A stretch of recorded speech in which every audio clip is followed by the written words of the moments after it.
Magandang araw po sa inyong lahat mga kababayan at welcome back dito po sa PNR. At ito nga mga kababayan, breaking news. OMG, BP Sara hindi nakapagpigil. Video pinakita na. Nako, dapat tong mapanood ng taong bayan. Yan mga kababayan ang ating alamin at bibigyan ng komento, no? Mula po rito kay Banat News Updates. Nasa description po ang full video link ng video ito. Subscribe na po kayo. At ito nga mga kababayan, sa thumbnail po natin nakalagay Duterte Legacy. Sa wakas, pinakita na. Ito na bangungot ni Tamba, PBBM Lisa. Nako, grabe PBBM Tamba, napahiya. Dahil nga po yan dito sa isi-share nating video mga kababayan na kung saan isang obispo ang nagpapatunay na talagang mas effective, mas makatao ang pamumuno ni dating Pangulong Duterte kaysa po sa pamumuno ng administrasyon ngayon, no? At papakita rin po natin yung sinasabing Duterte legacy. Eto mga kabayan, simulan na po natin dito po sa kaya Father, ano? Eto, pakinggan po natin ang kanyang sasabihin. Eto na po. Kung mayroong napakabait, Pilipino na. Basta matino ang nagpapatupad. Iyan po ang nagustuhan ko sa Duterte administration. Ako po'y nangangarap na ang Duterte mabalik. Pansinin nyo, noong panahon niya na nakaupo, mga politiko'y takot na takot. Tama. Na gumawa ng mali. Pati pulis, pati sundalo. Takot. Aba, biglang anong nangyari?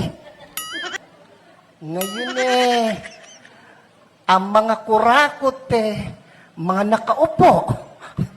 Bakit ang isang obispo ay sumusuporta sa ganito? Aba, hindi masamang mangarap ng pag-unlad ng pagkakaisa sa bansa natin. So yan, palakpakan po natin si Father, no, mga kababayan. Talagang tagos sa puso ang kanyang mga sinasabi. At totoo pag isinabuhay mo yon, no, pag gusto mo talagang makita yon sa totoong buhay, bumalik ka sa panahon ni dating Pangulong Duterte. Doon mo po makikita yon, no? Sabi ni Father kanina, hindi sinong ayaw na mangarap, no, na maging maunlad ang pamumuhay. Tama po. Dahil nung panahon ni dating Pangulong Duterte, mga kababayan, yung Bell program, no, ay talagang hindi lang kasi yung mga nakaraang mga presidente, mga kababayan, siguro kung meron din po silang Bell program, but hindi po nakakarating sa Visayas, sa Mindanao, di ba? They are only focusing on central, sa NCR, mga kababayan. Lalo na kapag nagkaroon ng presidenteng dyan lang mismo nakatira, no? Sa NCR. Parang wala nang ang ginagawa kasi 'di ba maunlad na yung NCR . Kasi sila doon lang po sila nagpo-focus. Unlike dito kaya dating Pangulong Duterte, talagang buong bansa may mga project. Pinaayos yung mga airport. Kung walang airport, linagyan ng airport. Kung walang seaport, linagyan ng seaport. Ganun yun. Pero ngayon mga kababayan, parang may nakikita ba tayo mga masasabing PBBM legacy na na mga project, no? Teka lang, bibelta tayo. PBBM legacy project, meron bang ganun ngayon mga kababayan? Ibinalita nga nila di ba? Sabi doon sa isang post na kasama daw sa 198 priority infrastructure project ni PBBM itong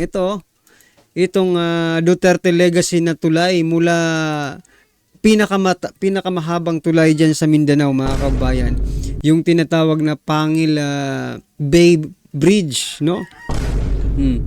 Pinakamahabang tulay sa Mindanao, sinasabi nilang kasama sa 198, nasa kaya yung 198 na yan, 198 priority infrastructure program under the Build Better More program. Anong masasabi niyo dyan, mga kababayan? Ito, Duterte legacy talaga to. Kahit nga dito sa amin, may Duterte legacy, mga kababayan. Yung airport, diba? Pinaayos yung airport. Malamang sa inyo rin, yung mga airport niyo pinaayos din yan. Diba? Kasi si Secretary Art Tugadi yung secretary, diba? Marami pong humanga. At hindi rin naman credit niya, even PRRD, hindi siya nagka-credit sa sarili niya credit niya po doon kay Secretary Art Tugadi kung paano magtrabaho, di ba? Well, kayo na lang po, mga kababayan, ng bahala. Anong masasabi niyo dito? Sinasabi, may nag-comment kagabi, no? Sa last post natin, sa last upload natin, sabi niya, inaangkin daw. Hindi naman inaangkin. Alang naman hindi mag-ribbon cutting. No? Oo nga. Hindi. Anong ibig sabihin hindi inaangkin? Linagay na nga nila sa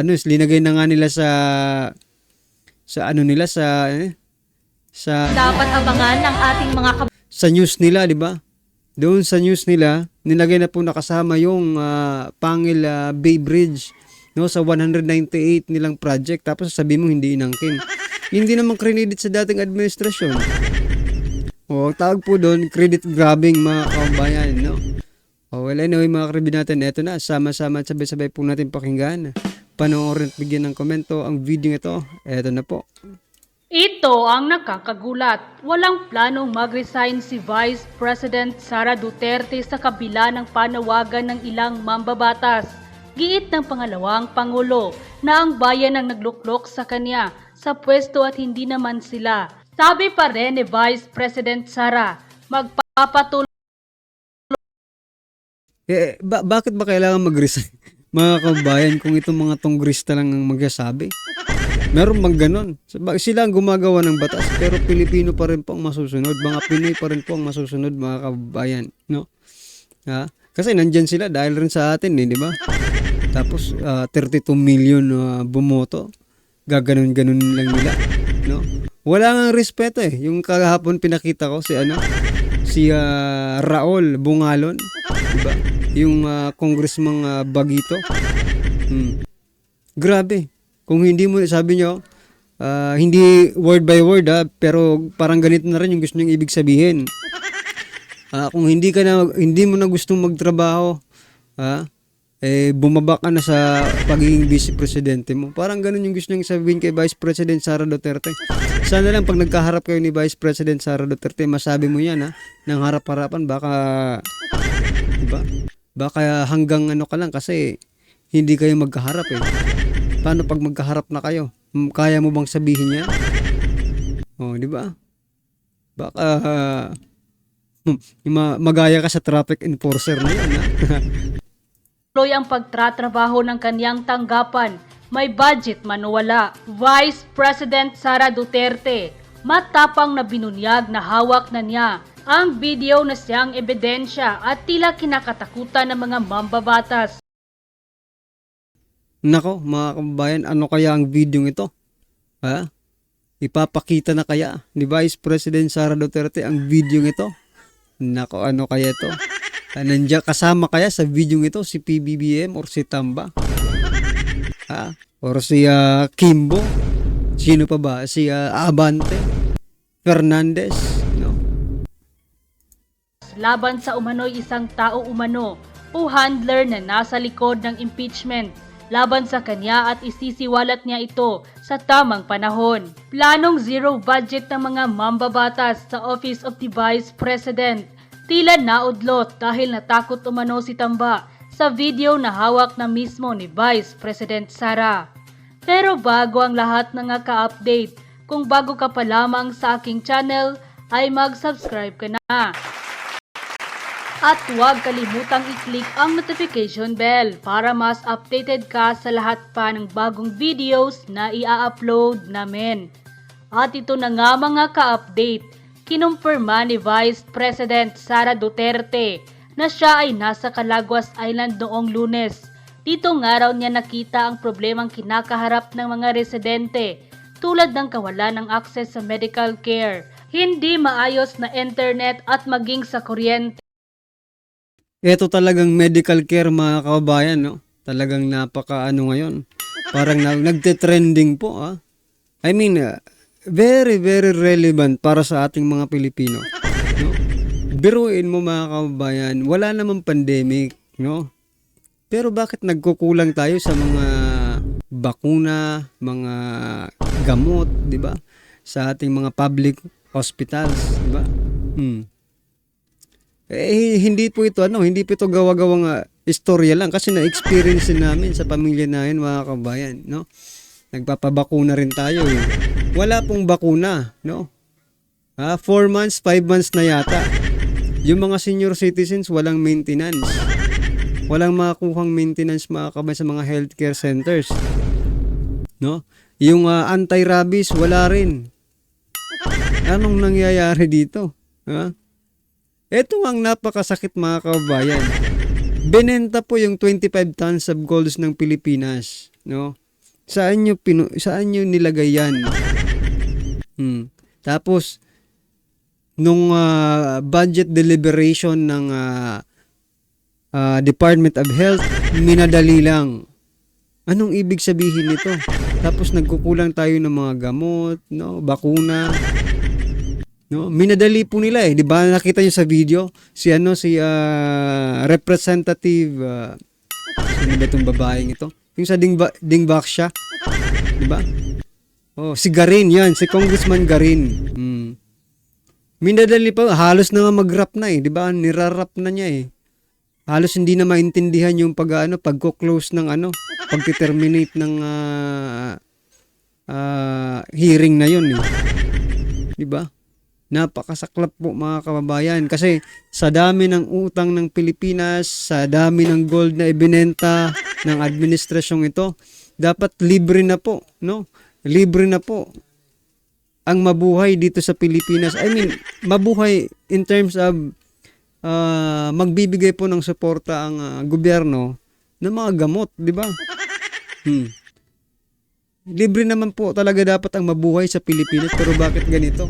Ha? Mukhang kayo ang magagugurgur sa mga Pilipino. Ha? Yung may sakit na Pilipino, nako po.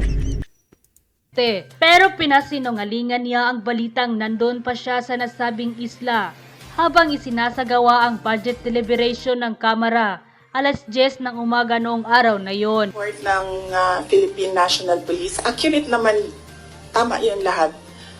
Ang report nila. 6:32 was it na umalis ako doon sa Calaguas. Nung Monday po, ma'am. Ng Monday, yes. 6:32 ng Monday umalis ako doon. Ang budget hearing started 10 a.m. So tama din ako. Walang budget hearing na nangyayari at 6:32 a.m. Walang congressman magigising ng 6:32 a.m. para Ay nako mga kababayan, mga tulog pa po yan ha. Masasarap pa po ang tulog niyan.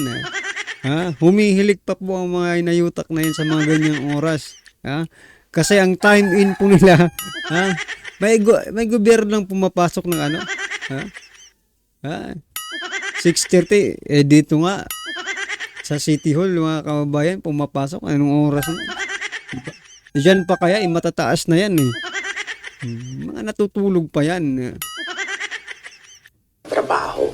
Ang gumagawa lang ng ganyan ang mga executives na hindi natutulog para magtrabaho. Dahil sa hindi pagdalo ng pangalawang Pangulo sa deliberasyon ng Kamara, kaugnay sa 2 bilyong pesong panukalang budget ng Office of the Vice President sa taong 2025, pinagbibitiw siya sa pwesto ng ilang mambabatas, particular na ang mga guns ng Kamara. Ako ng mga tao dito believing that I will work for the country, and that is what we did. We worked. Hindi naman kasi ako sasagot sa young guns dahil kailangan ko sumagot sa 32 million na bumoto sa akin, hindi sa isa or dalawa na tao. Una nang ipiniliwanag ni Alam niyo po mga kabayan, itong young guns na talagang ang tatapang po nila, no? Siyempre, matapang yan kasi alam nila na meron po silang sinasandalang pader, di ba? Speaker ngayon yung ano nila, di ba? Yung tagapagtanggol nila or tagapag-utos. Ha? Oh, well, anyway mga kababayan, tama po yung sinasabi ni Vice President Sara Duterte na wala po siyang pananagutan dito sa mga tunggristang ito.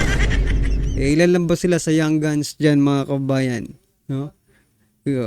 Kung talagang may kasalanan po talaga si BP Sara, kahit hindi nyo na po gawan ng kung anong-ano dyan sa Kongreso, taong bayan na po talaga ang sasabi sa inyo, magsasuggest na sige na, or magsasabi kay Vice President Sara Duterte na ops, tama na, Miss Vice President, ha? Tama na po, sumusobra na kayo kung talagang may kasalanan na si Vice President Sara Duterte. Pero ito kabaliktaran naman po. Sa dami po nang nagsasabi na, ops, tama na PBBM, tama na po, maawa naman po sa Pilipinas. Bakit parang mga bingi mga hinayutak na to? Itong young guns at mga ibang tongreso dyan sa Kamara. Parang bakit bingi kayo? Sa dami ng ginagawa ngayon, hindi kayo makapag-imbestiga ng maayos. Hindi nyo iniimbestigahan. Like for example, maraming Pilipino ang gustong malaman kung saan napunta yung pinagbentahan ng 25 tons of gold na almost 117 billion. No? Saan napunta yan? Baka, well anyway, ano naman po ang inyong reaksyon mga kabayan sa video na ito, i-comment lang po sa baba para at least alam po ng ating mga kabayan ang inyo pong opinion patungkol dito, right? Maraming salamat po. Don't forget to like, share, and comment mga kabayan. Maraming salamat po.